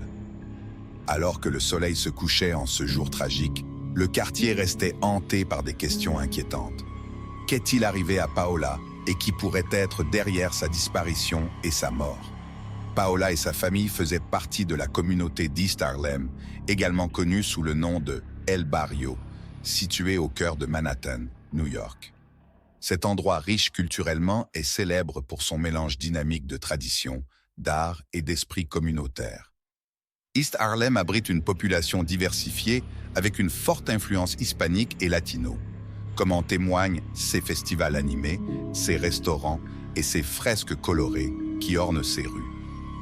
Le quartier abrite également le célèbre musée de la ville de New York qui retrace l'histoire de la ville. Selon les statistiques, la probabilité d'être victime d'un crime à East Harlem est d'environ 1 sur 22, et c'est ici que commence notre histoire. Paola Hilera est née en Colombie à la fin des années 1970, fille de César et Olga Hilera. Elle avait 2 frères aînés, Julio et Alexandra. En juin 1990, Paola, avec sa mère et ses 2 frères, a déménagé à East Harlem, New York, dans l'espoir de trouver une vie meilleure. Ils vivaient au 30e étage d'un immeuble d'appartements situé à l'est de la 111e rue, où il logeait chez l'oncle de Paola, Guillermo Ospina. Son père, César, est resté en Colombie, où il travaillait comme chauffeur de taxi, économisant de l'argent pour les rejoindre à New York. À son arrivée à New York, Paola a commencé à fréquenter le collège 99. Selon sa sœur Alexandra, Paola excellait dans ses études, consacrant son temps libre à l'étude de l'anglais et des mathématiques. Elle avait peu d'amis, principalement des camarades de classe, et aspirait à devenir avocate pour aider ceux qui en avaient trop besoin. Son oncle Guillermo la décrivait comme une jeune fille très intelligente et mature pour son âge, qui pensait au-delà de ses années. Il a également souligné que Paola était très heureuse à New York en raison de son amour pour la langue anglaise. C'était une jeune fille avec de nombreux projets pour l'avenir, a déclaré son oncle Guillermo. Tout semblait bien aller pour Paola et sa famille, jusqu'à ce qu'un événement déchirant bouleverse soudainement leur vie. En cette froide après-midi du 24 janvier 1991, Paola, qui avait à peine 13 ans à l'époque, est sortie de l'école et est retournée dans son environnement familier, son immeuble d'appartement. Aux alentours de 4h45 de l'après-midi, elle est arrivée à l'entrée de l'immeuble et a utilisé l'interphone pour appeler son appartement. Sa mère Olga a répondu et lui a permis d'entrer en appuyant sur le bouton pour déverrouiller la porte du hall. Cette interaction banale serait la dernière qu'Olga partagerait avec sa chère fille. La porte ouverte, Paola est entrée dans le hall et a pris un ascenseur. Mais tragiquement, elle n'est jamais arrivée à son appartement. Lorsque Paola n'était pas encore arrivée à la maison, son frère et son oncle se sont inquiétés et ont ressenti que quelque chose n'allait pas, décidant d'aller la chercher. Alors qu'ils descendaient précipitamment dans le hall, ils l'ont trouvée complètement vide. Ils ont commencé à chercher désespérément Paola dans le quartier, mais elle semblait s'être volatilisée. 3 heures plus tard, vers 7h30 du soir, un homme promenant son chien a fait une découverte macabre. Il a vu une silhouette sans vie allongée sur un chemin près de l'East River. L'endroit était jonché d'éléments liés à la drogue, comme des fioles, des seringues et des briquets usagés. Tragiquement, ce qu'il a trouvé était le corps de Paola, décédée. L'endroit où elle a été trouvée se situait à environ 500 mètres au sud de l'immeuble où elle vivait. Lorsque les détectives sont arrivés sur les lieux, ils ont été confrontés à une scène profondément triste. Il y avait une blessure au couteau au centre de sa poitrine et, après un examen plus approfondi, ils ont découvert qu'elle avait une ligature autour du cou et que le sang ne coulait presque pas de la blessure au couteau. Il n'y avait aucun indice indiquant qui aurait pu commettre ce crime. La seule chose qu'ils ont trouvée sur le corps de Paola était une montre New Kids on the Block à son poignet et un morceau de craie dans sa poche. Le meurtre de Paola a profondément touché non seulement sa famille, mais aussi tout le quartier. Sa mère, Olga, était inconsolable et luttait pour accepter la perte de sa fille. Tant les élèves que les enseignants de l'école de Paola étaient en état de choc. Après cette tragédie, les enseignants ont tenu des réunions avec les élèves pour soutenir ceux qui étaient proches de Paola, les aidant à surmonter leur douleur. Ils ont également conseillé à tous les élèves de ne pas marcher seuls dans cette zone pour des raisons de sécurité. En réponse à l'incident, les journalistes n'ont pas eu accès à l'école et le directeur ainsi que les responsables du district ont refusé de leur parler. Les détectives ont été confrontés à de nombreuses questions sans réponse. Ils sont allés de porte en porte dans l'immeuble de 32 étages, espérant trouver des témoins qui auraient pu voir Paola dans la zone où son corps a été découvert. Malheureusement, ils n'ont trouvé personne qui l'avait vue là-bas. De plus, les détectives n'avaient aucune information sur l'apparence de la personne responsable de cette tragédie. Il restait incertain si Paola avait été tuée sur place, dans cet endroit isolé jonché de paraphernalia de crack où son corps a été retrouvé, ou ailleurs. Au cours de leur enquête, les détectives ont réussi à recueillir quelques détails importants. Ils ont découvert que Paola restait régulièrement à l'école, après les cours pour un atelier de journalisme les mercredis et jeudis. Le jour de son meurtre tragique, elle travaillait sur un article sur son père qu'elle avait l'intention de lui envoyer comme cadeau de la Saint-Valentin. Ils ont également découvert que, ce jour fatidique, Paola était sortie de l'école après l'atelier, vers 4 heures de l'après-midi, et avait marché vers le nord sur la 1er avenue avec une amie. Elles se sont séparées à la 106e rue, et Paola a continué vers l'immeuble de sa famille. Au cours de leur enquête, les détectives ont découvert qu'un autre adolescent, nommé Aaron Warford, était monté dans le même ascenseur que Paola. Cependant, lorsqu'ils lui ont parlé, il a affirmé être descendu au 19e étage, tandis que Paola continuait de monter. En conséquence, les détectives ont cessé de le considérer de l'horrible expérience que Paola a vécue. Elle avait été violée, étranglée et poignardée à 3 reprises près du cœur. Le médecin légiste a également remarqué des marques allongées inhabituelles sur ses cuisses. Il était clair que Paola avait courageusement résisté à l'assaut et que son agresseur lui avait écarté les jambes avec force, lui causant des contusions sur les cuisses qui correspondaient à la forme des doigts de l'agresseur. Le médecin légiste a également collecté des poils masculins sur son corps qui ont été conservés comme preuve. Le 2 février 1991, le corps de Paola a été enterré au cimetière de San Miguel à East Elmhurst, dans le Queens. 4 mois après son tragique assassinat, la famille de Paola a décidé de déménager à Flushing, New York, et a reçu le soutien de Victim Services, une organisation privée à but non lucratif qui aide les victimes de crimes violents et leurs familles. À Flushing, Olga a également participé au programme pour les familles de victimes d'homicide. Également, elle continuait à s'adapter et à guérir de sa douleur. Elle s'accrochait à l'espoir d'obtenir justice pour Paola. Cependant, avec le temps, l'affaire Paola s'est refroidie et la recherche de réponses est devenue de plus en plus difficile. Le meurtre d'une fillette de 13 ans aurait dû être une nouvelle importante dans n'importe quelle ville et à n'importe quel moment. Cependant, dans la violente New York de 1991, ce crime horrible à East Harlem est largement passé inaperçu. Entre 1990 et 1992, la ville a signalé plus de 2000 meurtres chaque année, avec une moyenne de 6 corps découverts quotidiennement dans les 5 arrondissements de New York. Malheureusement, la plupart de ces cas sont survenus dans des quartiers appauvris et majoritairement minoritaires, comme East Harlem, South Bronx et East New York à Brooklyn. Malheureusement, très peu de CSK ont reçu une attention médiatique significative, les médias se concentrant souvent sur des crimes plus sophistiqués, impliquant des victimes blanches et riches dans des endroits pittoresques. Sans la pression des médias ou des politiciens, l'affaire Paola est devenue un homicide de faible priorité. En conséquence, son meurtre est resté non résolu et largement oublié pendant la majeure partie des années 1990. Au milieu des années 1990, les taux de criminalité à New York étaient en baisse.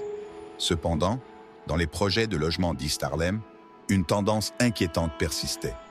Une série d'incidents apparemment non liés a commencé à se produire, impliquant tous l'agression et le meurtre de jeunes adolescentes attirantes, qu'elles soient noires ou hispaniques. En 1994, une fille de 15 ans est devenue victime lorsqu'elle a été confrontée à un agresseur armé d'un couteau. Ce cas a révélé un schéma cohérent utilisé par le criminel, qui se répéterait plusieurs fois au cours des 4 années suivantes. Il s'approchait des adolescentes par derrière et les conduisait dans un endroit isolé, où il leur bandait les yeux avec un vêtement de leur propre garde-robe, les obligeait à se déshabiller, puis les agressait. Notamment, la survivante de 15 ans a pu fournir une description de son agresseur. C'était un jeune homme bien soigné, musclé, avec un sens excessif de sa propre importance. Étonnamment, il a même dit à la victime qu'elle devait se considérer chanceuse d'être agressée par quelqu'un d'aussi beau que lui. Quelques années plus tard, le 10 septembre 1997, les pompiers ont répondu à un incendie sur le toit des immeubles George Washington, rue 1400 East. La réponse est venue d'un commissariat du Bronx qui avait un rapport de disparition concernant une jeune femme nommée Joalice Castro. Ils ont ensuite découvert le corps sans vie d'une femme qui avait subi de graves abus, avait été battue avec un objet contondant et brûlée si gravement qu'elle était méconnaissable. Cette victime a été identifiée plus tard comme étant Joalice Castro, une jeune femme de 19 ans qui avait déménagé à New York depuis la République dominicaine avec sa famille. Joalice, une jeune mère avec une fille, étudiait l'informatique dans un collège communautaire du Bronx. 7 mois plus tard, en avril 1998, une fillette de 13 ans a été la prochaine victime dans le même quartier.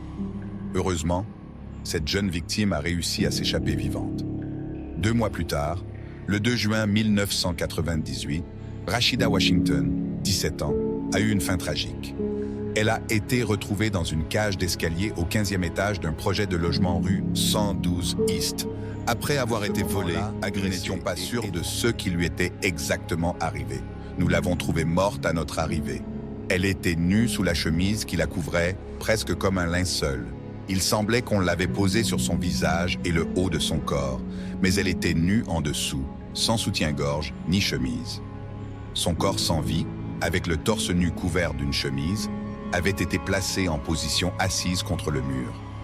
Comme les victimes précédentes, Rashida, une étudiante en mode qui travaillait dans une boutique de vêtements, était petite et ne pesait que 45 kilos. Tragiquement, elle a été assassinée seulement 3 jours après avoir fêté son 18e anniversaire. Cette même année, à l'automne, 2 autres adolescentes ont été victimes d'agressions dans la même région. Une jeune fille de 15 ans a été attaquée le 25 septembre 1998, suivie d'une autre de 14 ans le 16 novembre. Heureusement, ces 2 adolescentes ont survécu, probablement parce qu'elles n'ont pas réussi à bien voir l'agresseur avant d'être bandées. Nous avons interrogé son petit ami. Nous avons interrogé de nombreuses personnes, mais personne ne se distinguait comme un suspect viable. Même si ces cas similaires continuaient à s'accumuler, la police ne reconnaissait pas publiquement la possibilité d'un tueur en série s'attaquant aux jeunes filles adolescentes à East Harlem. Cependant, en raison des préoccupations soulevées par les parents des victimes, la police a décidé d'agir. Dans les années 1990, il existait une base de données relativement petite d'échantillons d'ADN enregistrés en raison du fait que les tests généralisés sur les condamnés n'avaient pas encore commencé. Cependant, une avancée significative s'est produite à l'automne 1998 concernant les CIA d'East Harlem. Les experts médico-légaux de la police de New York ont comparé des échantillons de fluide corporel du meurtre de Rashida Washington avec ceux de 2 autres CIA similaires dans le quartier. 6 tests ont conclu de manière définitive que le même auteur était lié aux 3 crimes. Au départ, on croyait que la première victime faisait partie d'un schéma différent, mais il s'est avéré que ce cas n'était pas lié à ce schéma de viol, mais qu'il a créé un nouveau schéma avec le meurtre de Rashida Washington. Enfin, les détectives disposaient de preuves solides, confirmant l'existence d'un criminel en série s'attaquant aux adolescentes à Harlem. En réponse, la direction de la police a formé un groupe spécialisé de détectives ayant pour mission unique de capturer le suspect. La police a pris des mesures en distribuant une affiche de recherche incluant un portrait robot de l'agresseur en série. Ce portrait était basé sur les descriptions fournies par les victimes. Peu après la publication de l'affiche à East Harlem, une personne a appelé et a suggéré aux détectives d'enquêter sur un homme de 25 ans connu sous le nom de Ace, qui résidait au 19e étage du même immeuble. Le vrai nom de Ace comme étant Aaron Key, et ce nom a déclenché un souvenir. Le nom Aaron était initialement apparu lors de l'enquête sur le meurtre de Paola. Les détectives se sont souvenus d'un adolescent nommé Aaron Warford, qui avait été vu entrant dans l'ascenseur en même temps que Paola et qui avait affirmé être sorti au 19e étage. Le nom distinctif Aaron était également apparu dans l'enquête sur le meurtre de Joalice Castro en 1997. Ils ont examiné les relevés téléphoniques et ont trouvé une série d'appels provenant de la maison de Joalice dans le Bronx vers une Cynthia Key, dans le quartier d'East Harlem à Manhattan. J'ai parlé à Madame Key au téléphone, je me suis présenté et je lui ai demandé si elle connaissait cette personne. Elle a répondu que non, mais a mentionné qu'elle avait un fils qui pourrait la connaître, car ils avaient un âge similaire. Je lui ai demandé quel était le nom de son fils, et elle m'a dit que son nom était que les 2 femmes prévoyaient une sortie shopping le jour du meurtre de Joalice. La police a également interrogé Jacqueline, qui a confirmé l'explication de Aaron. Ce n'est que plus tard que la police a réalisé qu'Aaron Warford et Aaron Key étaient en réalité la même personne. Warford était le nom de famille de son père, et Key était celui de sa mère. Cette révélation a lié Aaron Key à 2 des 3 victimes dans l'affaire du présumé tueur en série. Il était la dernière personne à avoir vu Paola vivante et avait eu une communication téléphonique significative avec Joalice dans les jours précédant sa mort. Ces connections ne pouvaient pas être simplement une coïncidence. Alors les détectives ont décidé d'examiner de plus près le passé d'Aaron. Ils ont découvert qu'il était une personne intelligente et s'exprimait raisonnablement bien.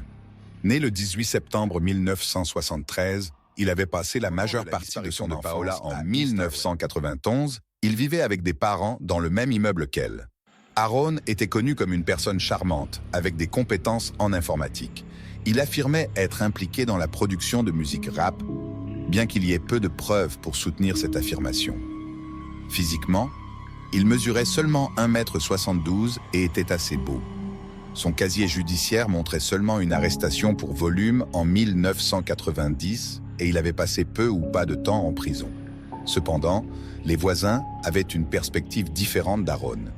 Ils le décrivaient comme quelqu'un de perturbant, qui avait l'habitude d'espionner les femmes de son immeuble et qui se promenait souvent avec une caméra vidéo portable, essayant de capturer des images inappropriées. À ce stade, la police n'avait pas beaucoup de preuves solides contre Aaron, mais elle comprenait l'importance d'une enquête approfondie. Ils se sont concentrés sur l'agresseur de septembre 1998, qui avait laissé derrière lui une casquette noire et un pull gris.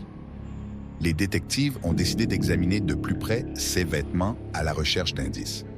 Leurs efforts ont été récompensés lorsqu'ils ont trouvé une étiquette de blanchisserie sur l'un des vêtements. Cette étiquette a conduit la police à une teinturerie située près de l'immeuble d'Aaron. Ce qui a rendu cette découverte encore plus significative, c'est que la liste des clients de cette teinturerie incluait la mère d'Aaron, Cynthia. Chaque information semblait désigner Aaron comme le principal suspect, et les forces de l'ordre étaient de plus en plus convaincues que des tests ADN confirmeraient sa participation au crime. Cependant, il y avait un obstacle majeur. Aaron n'avait pas son ADN enregistré, et les tests ADN obligatoires pour les personnes accusées de crimes graves à New York ne commenceraient qu'en l'an 2000. Dans les années 1990, obtenir un échantillon d'ADN n'était pas aussi simple que de demander à un suspect de fournir un prélèvement. Les tests ADN étaient encore considérés comme des procédures invasives, et obtenir un échantillon nécessitait une autorisation judiciaire basée sur une suspicion raisonnable. Bien qu'il y ait eu des preuves circonstancielles, mais substantielles pointant vers Aaron, les détectives étaient conscients que des détails, comme le trajet en ascenseur, les appels téléphoniques et l'étiquette de blanchisserie, ne suffiraient pas à convaincre un juge d'ordonner à Aaron de fournir un échantillon d'ADN.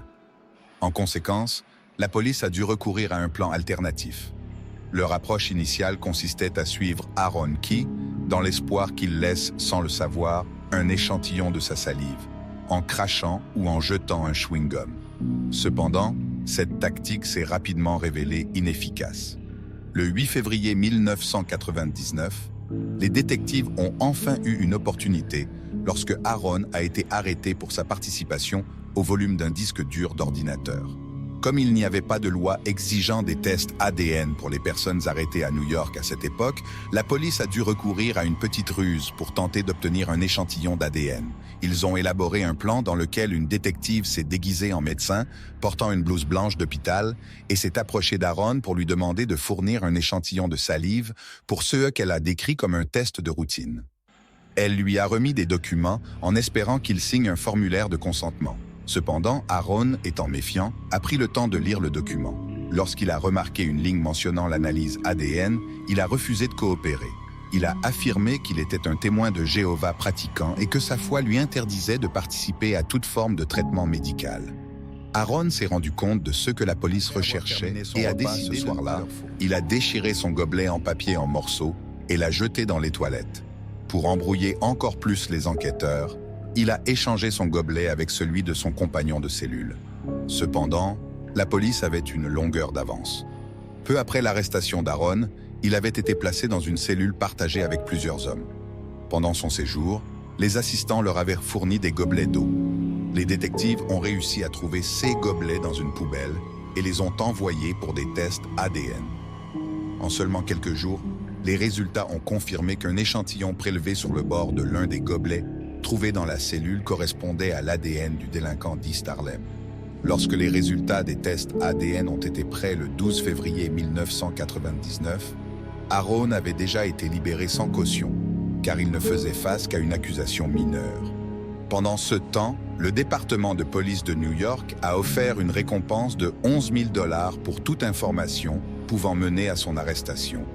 Les autorités ont rapidement découvert qu'Aaron s'était rendu à Brownsville, Brooklyn, et avait retrouvé sa petite amie de 16 ans, nommée Angélique. Les parents de celle-ci croyaient qu'ils allaient avoir un rendez-vous pour la Saint-Valentin, mais au lieu de cela, Aaron et Angélique ont pris un bus à destination de la Floride depuis Newark, New Jersey. Les détectives craignaient qu'Angélique puisse être en danger, risquant de subir le même sort que les victimes précédentes. Après l'arrivée d'Aaron dans le sud de la Floride, il a passé 2 appels téléphoniques à une autre petite amie à New York. À ce moment-là, la nouvelle de son statut de suspect en fuite pour une série de meurtres avait déjà fait la une des journaux. La deuxième petite amie, consciente de la situation, a immédiatement contacté la police et a fourni l'information selon laquelle Aaron se trouvait à l'hôtel Miami Sun, situé à seulement 2 pâtés de maisons de la plage sur la 1er avenue Nord-Est, au centre de Miami. En réponse à cette piste, 2 détectives de New York se sont précipités à l'hôtel et ont commencé à le surveiller. Lorsqu'ils ont vu Aaron et Angélique entrer dans l'hôtel, ils ont appelé une équipe du SWAT de Miami pour obtenir de l'aide. L'équipe du SWAT a pris d'assaut le bâtiment et a découvert Aaron et Angélique cachés sous le lit au 6e étage de l'hôtel. Le 19 février 1999, Aaron a été arrêté et placé en détention. Lorsque les détectives ont tenté d'interroger Aaron au sujet des crimes d'East Harlem, il est resté silencieux et n'a fourni aucune information. Cependant, la police avait un plan.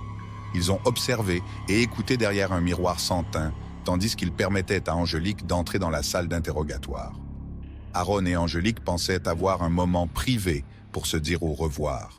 Pendant cette conversation, Angélique a pressé Aaron de lui expliquer pourquoi il avait commis les crimes. La réponse d'Aaron était énigmatique, mentionnant qu'il avait décroché et affirmant qu'il avait eu une maladie. Après une longue bataille judiciaire de 4 mois, Aaron a été extradé à New York pour être jugé pour 22 chefs d'accusation graves liés à 4 agressions et au meurtre de Paola Hilera, Joalis Castro et Rashida Washington. Les tests ADN ont lié Aaron à 6 des 7 cas. Lors du procès à l'automne 2000, les procureurs John Irwin et Richard Plansky ont présenté un dossier solide. Avec une avalanche de témoignages et de preuves ADN contre Aaron, ils ont convoqué 130 témoins à charge, dont 2 victimes d'Aaron. Aaron lui-même a insisté pour être le premier témoin de la défense à témoigner. Pendant 2 jours de témoignages, Aaron a montré une large gamme d'émotions, allant de rire comme une enfant à pleurer comme un bébé. Il a également exprimé son mécontentement d'être poursuivi en justice. Son monologue, qui a été en grande partie ininterrompu par le juge, les procureurs ou ses propres avocats, a abordé une vaste gamme de sujets, y compris la culture populaire, la drogue, la musique rap, la nourriture de la prison et ses réflexions sur le système de ces victimes présents dans la salle d'audience. Aaron a présenté un récit étrange pour expliquer pourquoi il était accusé de violences brutales contre des jeunes femmes. Il a affirmé que la police avait conspiré pour l'incriminer dans le cadre d'une couverture orchestrée par un médecin légiste corrompu, impliqué dans la collecte et la vente d'organes humains. Il a même affirmé que son ADN avait été manipulé dans ce qu'il appelait un mélange génétique. Cependant, le jury n'a pas cru à son histoire élaborée. Le 16 décembre 2000, lorsque le verdict de culpabilité a été annoncé, la salle d'audience a éclaté en applaudissements. Par la suite, Aaron a été conduit devant la foule de membres des familles endeuillées et il leur a lancé une insulte profane.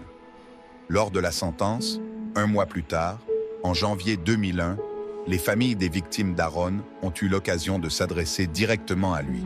La mère de Paola, Olga, lui a dit qu'elle espérait qu'il comprendrait le tourment de passer des nuits sans sommeil, la perte d'appétit, l'incapacité de marcher ou de respirer et l'absence de paix, tout en pensant à la souffrance de sa fille au moment de sa mort. Olga a parlé de la douleur durable qu'elle a ressentie en ayant emmené sa fille dans ce pays. Autour d'Aaron de parler lors de l'audience de sentence, il a commencé à pleurer et a dit qu'il était désolé. En réponse à cela, un cousin de Joalis Castro a éclaté de colère et a tenté de franchir la barre pour attaquer Aaron. Ensuite, la juge Joan Sadilnik a prononcé la sentence. Elle a infligé 3 peines de prison à perpétuité à Aaron, sans possibilité de libération conditionnelle pour les 3 meurtres. De plus, il a été condamné à 400 ans de prison pour 4 chefs d'accusation d'abus. Aaron a été incarcéré au centre correctionnel Clinton, situé à Delmore, New York. À ce moment-là, les législateurs de New York et de nombreux autres États avaient promulgué des lois exigeant des tests ADN pour les personnes arrêtées en lien avec des crimes violents. Depuis lors, ces tests ont été étendus pour inclure la plupart des arrestations pour crimes graves, qu'ils soient violents ou non. En outre, certaines juridictions ont commencé à tester l'ADN des personnes arrêtées pour délits mineurs.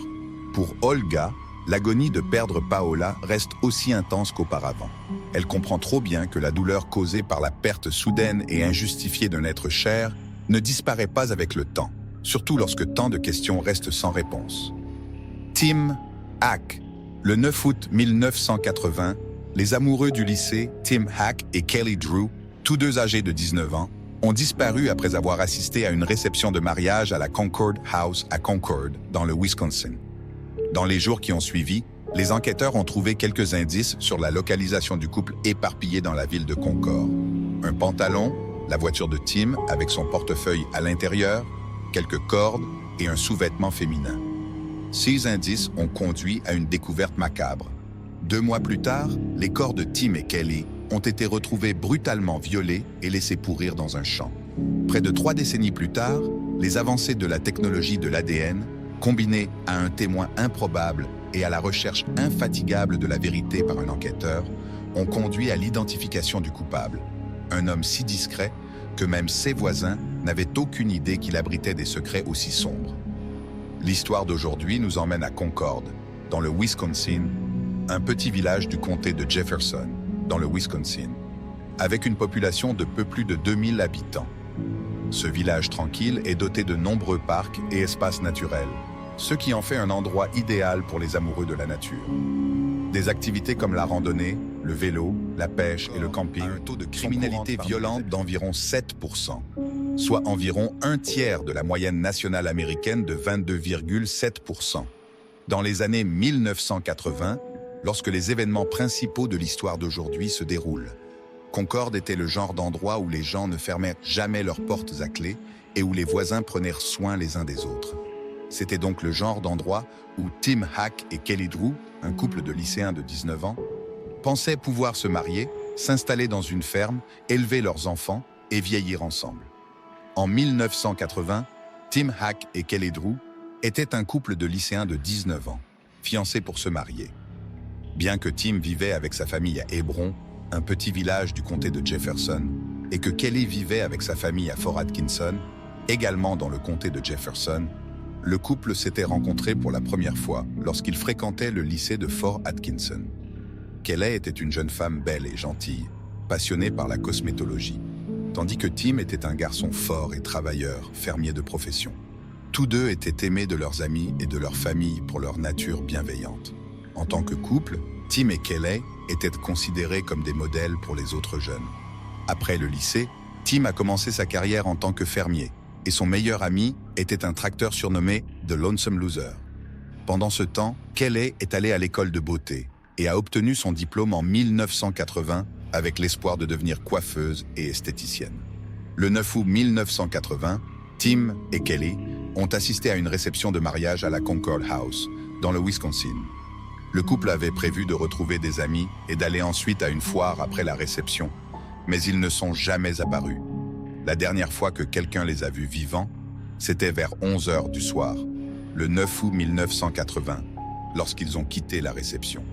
Le lendemain matin, 10 août 1980, alors qu'ils n'avaient toujours pas été vus ni entendus, le père de Tim, David Hack, a déposé des rapports de personnes disparues pour les deux. Ce même jour, David a trouvé la voiture marron de Tim sur le parking de la Concord House. Et à l'intérieur de la voiture se trouvait le portefeuille de Tim, contenant 67 $, sa veste et son chéquier. Ils étaient ensemble. Il y avait des discussions, je me souviens. Ont-ils pris un bus quelque part? Le 15 août, les chercheurs ont trouvé le pantalon de Kelly et ses sous-vêtements sur le bord de la route, à environ 3 km de la Concord House, avec des fluides corporels masculins dessus. Ils ont également trouvé des cordes sur le bord de la route qui avaient été attachées par quelqu'un qui semblait avoir une expérience militaire. Au cours des 10 jours suivants, plusieurs vêtements appartenant à Kelly ont été retrouvés le long de la route, dans un rayon de 9 km autour de la Concord House, ainsi qu'une douzaine de cordes avec divers nœuds attachés. Maintenant, nous avons de très bonnes preuves. La découverte de ces vêtements a radicalement changé l'affaire. Tout à coup, il ne s'agissait plus de retrouver un couple qui aurait simplement pu décider de partir en escapade romantique. Il s'agissait maintenant de les retrouver vivants, car ils étaient des chasseurs d'écureuils de Milwaukee se trouvaient dans une zone à environ 11 km de la Concord House. En marchant dans une zone boisée le long d'une voie ferrée parallèle à l'autoroute 16 à l'est de Watertown, ils ont trouvé les restes très décomposés de Kelly Drew. Elle était complètement nue. À environ 100 mètres de là, ils ont trouvé le corps d'un homme entièrement vêtu, qui a été identifié comme étant celui de Tim Hack. L'affaire, désormais officiellement un homicide, a été appelée les meurtres des amoureux. La cause de la mort des deux était un homicide. J'avais la radio allumée et ils ont annoncé à la radio qu'ils avaient trouvé les deux corps. Et, je vais m'effondrer. Je me souviens être entré dans la cuisine et le détective était là avec mes parents, leur disant qu'ils avaient effectivement trouvé Tim et Kelly. La cause de la mort n'a pas été immédiatement évidente, car les enquêteurs n'ont trouvé aucune arme du crime sur les lieux. Cependant, en examinant les corps, le médecin légiste a découvert des blessures par arme blanche sur le corps de Tim et des marques de lien sur Kelly, suggérant une mort par poignardage et strangulation. Il y avait des marques de lien sur les chevilles et les poignets de Kelly, compatibles avec le fait qu'elle ait été attachée. Kelly a peut-être été étranglée selon les dommages et l'activité des insectes autour de la zone du cou. Les fluides corporels trouvés sur les vêtements de Kelly suggéraient également une agression. Les meurtres des amoureux avaient tous les éléments d'une histoire sensationnelle et ils ont donc commencé à apparaître dans les gros titres à travers le pays. 2 adolescents amoureux semblaient avoir été tués dans un acte de violence insensé et la police ne pouvait identifier ni le tueur ni les tueurs. L'enquête a commencé par interroger tous ceux qui connaissaient le couple pour savoir si quelqu'un aurait pu les haïr suffisamment pour les tuer. La police a également interrogé tous ceux qui avaient assisté à la réception de mariage, y compris le personnel de la Concord House qui travaillait cette nuit-là. L'un des travailleurs interrogés était Edward Wayne Edwards, un homme d'entretien qui travaillait à la Concord House. Edward, qui vivait dans un campement près de la Concord House, près de l'Interstate 94, a affirmé qu'il n'avait pas vu le couple et qu'il n'était même pas à la Concord House au moment où le couple avait disparu. Il a affirmé qu'il chassait les cerfs dans les bois environnants. Cependant, la police a remarqué qu'il avait le nez cassé, et lorsqu'on lui a demandé à ce sujet, il a affirmé qu'il s'était cassé le nez pendant son voyage de chasse. Cela a semblé étrange aux enquêteurs, car cela s'est produit en août, et la saison de chasse aux cerfs dans le Wisconsin était autour de novembre. Après que la police l'a interrogé, Edward a déménagé avec sa femme et ses 5 enfants loin du Wisconsin en septembre 1980. Pendant ce temps, la piste la plus prometteuse que les enquêteurs avaient était les témoignages de témoins oculaires qui avaient vu une camionnette sale garée à côté de la voiture de Tim sur le parking de la Concord House. Les témoins ont affirmé avoir vu la camionnette partir de manière suspecte au moment où ils ont vu Tim et correspondait à cette description, où il avait l'habitude de ranger un revolver calibre 357, mais sans plaque d'immatriculation ni preuve accablante le liant à la scène du crime. La police ne pouvait pas faire grand-chose pour suivre cette piste, et ainsi, toutes les autres pistes de l'enquête se sont épuisées. Le dossier de l'affaire a été classé, et l'affaire est restée non résolue. En 2008, 20 ans après les meurtres de Tim Hack et Kelly Drew, Richard Luell, du département de la justice du Wisconsin, l'un des enquêteurs en charge de l'enquête initiale, a demandé à ce que l'affaire soit rouverte. Pendant près de 30 ans, Luell n'avait pas pu oublier l'affaire et maintenant, alors qu'il approchait de la retraite, il voulait tout faire pour la résoudre. Dans une interview, il a dit « À mesure que je me rapprochais de l'âge de la retraite, l'ADN faisait des progrès considérables.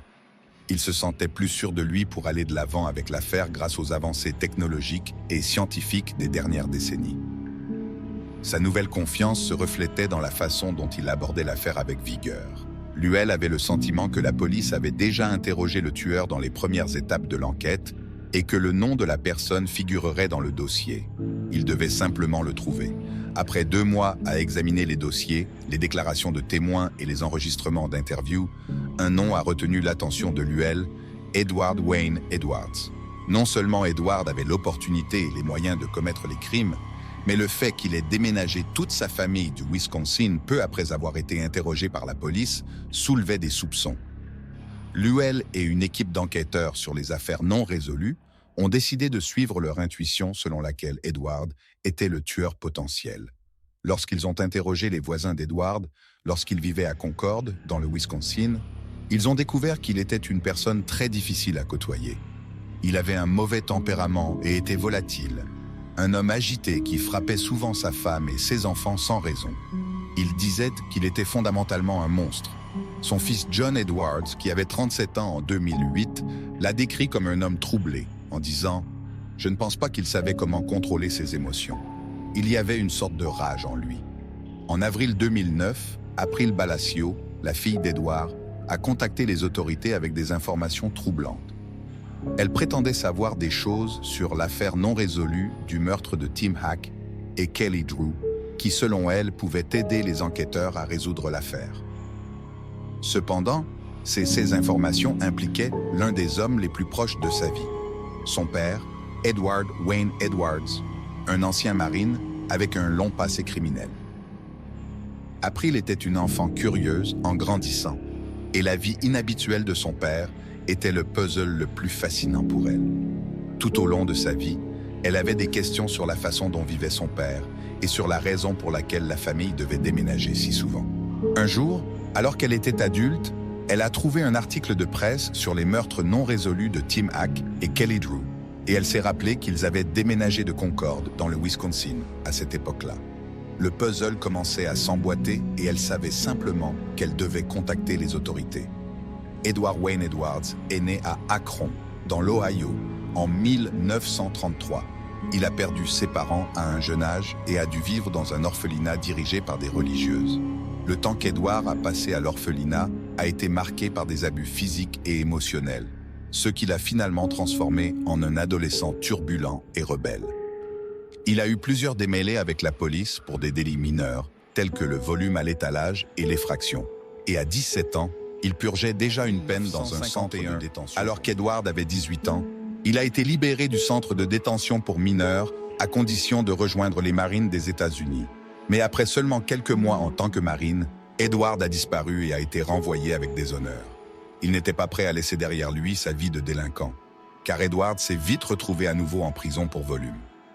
En 1955, alors qu'il avait 22 ans, il s'est échappé de la prison d'Akron et a voyagé dans différents États en volant des stations-service. Edward passerait le reste de ses 20 et 30 ans en tant que fugitif, errant à travers le pays tout en faisant des petits boulots ici et là, travaillant comme docker, vendeur d'aspirateurs et ouvrier. Selon son autobiographie, il est facile de comprendre qu'Edward appréciait sa notoriété pendant cette période. Selon lui, il n'a jamais essayé d'utiliser un alias ou de dissimuler son identité en commettant ses crimes parce qu'il voulait être célèbre. En 1960, à 27 ans, Edward s'est retrouvé en prison, cette fois pour avoir tenté de se faire passer pour un officier fédéral. Cependant, il s'est échappé de la prison de Portland dans l'Oregon, où il était détenu, ce qui a conduit le FBI à l'inclure sur sa liste des 10 criminels les plus recherchés en 1961. En 1962, les autorités ont attrapé Edward et l'ont emprisonné à la pénitencier des États-Unis à Lenworth, mais il a été libéré en 1967 pour bonne conduite. Dans ses mémoires, il a attribué sa croissance à l'influence d'un gardien bienveillant à Lenworth. Après avoir été libéré sous condition, Edward s'est marié et est devenu un conférencier motivateur. En 1972, à 39 ans, Edward est apparu dans 2 émissions de télévision, To Tell the Truth et What's My Line. Cette même année, il a publié son autobiographie La métamorphose d'un criminel, l'histoire réelle de la vie d'Ed Edwards, apparaissant dans de nombreuses émissions de débat et jeux télévisés avec ce livre sur sa vie en tant que maître criminel. À la fin des années 60, Edwards figurait sur la liste des 10 criminels les plus recherchés du FBI et était soupçonné d'un double homicide à Portland, dans l'Oregon. Ils n'ont pas pu prouver qu'il l'avait fait, mais en vérifiant le casier judiciaire d'Edward Wayne Edwards, je vois qu'il a été en prison et condamné pour de nombreux crimes, y compris le volume de voitures, la fraude et l'incendie criminel. Il a fait beaucoup de choses. Il a montré tous les signes classiques d'un tueur en série stéréotypé. C'était une mauvaise personne.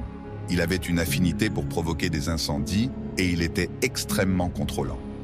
Il semblait que les étoiles s'alignaient enfin pour Edward. Il avait contourné le système et était en voie de succès. Malheureusement, la chance d'Edward n'a pas duré longtemps.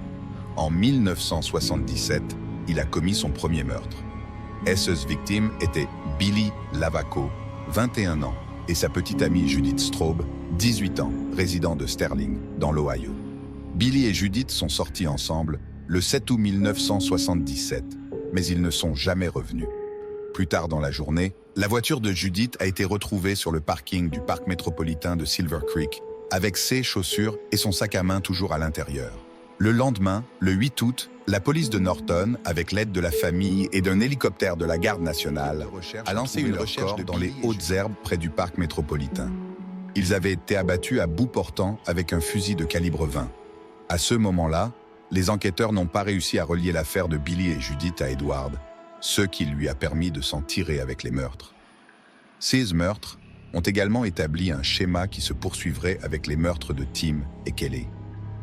Pendant ce temps, en 1982, alors qu'il avait 49 ans, Edward est de retour derrière les barreaux en Pennsylvanie pour incendie criminel. Mais il était toujours fier de ses exploits criminels, car en 1993, il a écrit une lettre au FBI pour demander son casier judiciaire et son historique pour les villes de 19 États. Les dossiers étaient supposément destinés à un nouveau livre qu'il écrivait sur les criminels qu'il avait rencontrés en prison, comme Tony Provenzano, Charles Manson et Jimmy Hoffa. En 1996, à 63 ans, Edward a commis son 3e meurtre. Sa victime était son fils adoptif, Danny Boy Edwards, 25 ans, qui a vécu avec lui à Burton, dans l'Ohio, pendant 7 ans. Avant sa fin tragique, Danny Boy était un soldat de l'armée des États-Unis, et Edward a réussi à le convaincre de quitter l'armée et de revenir à la maison. Lorsque Danny Boy est rentré chez lui, Edward l'a piégé pour qu'il entre dans une forêt voisine et l'a ensuite tué de 2 balles dans le visage. Edward a laissé le corps de Danny Boy dans une tombe peu profonde et il a été retrouvé par un chasseur qui a alerté les autorités. Cependant, comme dans son premier cas de meurtre, Edward s'est également tiré d'affaire avec le meurtre de Danny Boy dans les années. John et sa fille April l'ont décrit comme un homme troublé, extrêmement abusif envers sa femme et ses enfants, ce qui a poussé ses enfants à quitter la maison dès que possible pour échapper à ses abus. Les enquêteurs pensaient qu'Edward correspondait au profil stéréotypé d'un tueur en série. Il avait un long passé criminel, était physiquement violent envers les membres de sa famille, et le fait qu'il ait écrit un livre sur ses crimes montrait qu'il était un narcissique. De plus, Edward avait une expérience militaire. Il saurait donc comment attacher les nœuds sur les cordes que les enquêteurs croyaient avoir été utilisées pour étrangler Kelly. En outre, l'historique d'incendie criminel d'Edward correspondait parfaitement à l'image de quelqu'un d'extrêmement contrôlant. À l'âge de 70 ans, Edward était en surpoids et devait se déplacer en fauteuil roulant, dépendant d'une bouteille d'oxygène pour respirer. Ses voisins à Louisville, dans le Kentucky, n'avaient aucune idée que derrière sa façade de vieillard se trouvait un esprit maléfique qui avait causé tant de mal. Cependant, avec de nouvelles preuves et les déclarations d'April, les enquêteurs avaient maintenant des raisons plus solides de croire qu'Edward pouvait avoir été impliqué dans les meurtres. Ils devaient lui rendre visite, et lorsque les enquêteurs sont arrivés chez lui à Louisville et ont commencé à l'interroger, Edward a nié savoir quoi que ce soit sur les meurtres de Tim Hack et Kelly Drew. Il a affirmé qu'il n'avait rien entendu sur leur disparition, bien qu'il ait été interrogé à ce sujet en 1980. Mais alors que les enquêteurs insistaient et le poussaient davantage, Edward a avoué qu'il avait pris quelques bières à la Concord House cette nuit fatidique et qu'il avait peut-être vu le couple. Il a également dit, en contradiction avec sa déclaration initiale, qu'il n'était pas en train de chasser les cerfs cette nuit-là. Après l'interview, les enquêteurs lui ont demandé s'il pouvait prélever un échantillon de salive pour effectuer des tests ADN. Edward a accepté avec confiance, croyant que le test ADN ne révélerait rien qu'il ne voulait que les enquêteurs sachent. Lorsque le laboratoire de crime de l'État a analysé l'échantillon d'ADN d'Edward, il correspondait à l'ADN trouvé sur le pantalon de Kelly. En 2009, Edward s'était installé dans un parc de maisons mobiles à Louisville, dans le Kentucky. Il était agréable et amical avec ses voisins, et aucun d'entre eux ne soupçonnait qu'il avait un passé aussi sombre. Jusqu'à ce que la police l'arrête et le conduise au Wisconsin le 31 juillet 2009. Il a été accusé des meurtres de Tim Hack et Kelly Drew. Pendant qu'on l'interrogeait, Edward a été confronté aux résultats du test ADN et les enquêteurs lui ont demandé d'expliquer comment ces fluides corporels étaient arrivés sur les vêtements de Kelly. Edward a commencé à balbutier, inventant une histoire selon laquelle lui et Kelly auraient eu une relation intime plus tôt dans la nuit du 9 août 1980, mais que c'était consensuel. Il se tortillait sur son siège, agitant ses mains dans toutes les directions. Lorsqu'il a senti que les enquêteurs ne croyaient pas à sa comédie, il a soupiré et a murmuré quelque chose entre ses dents.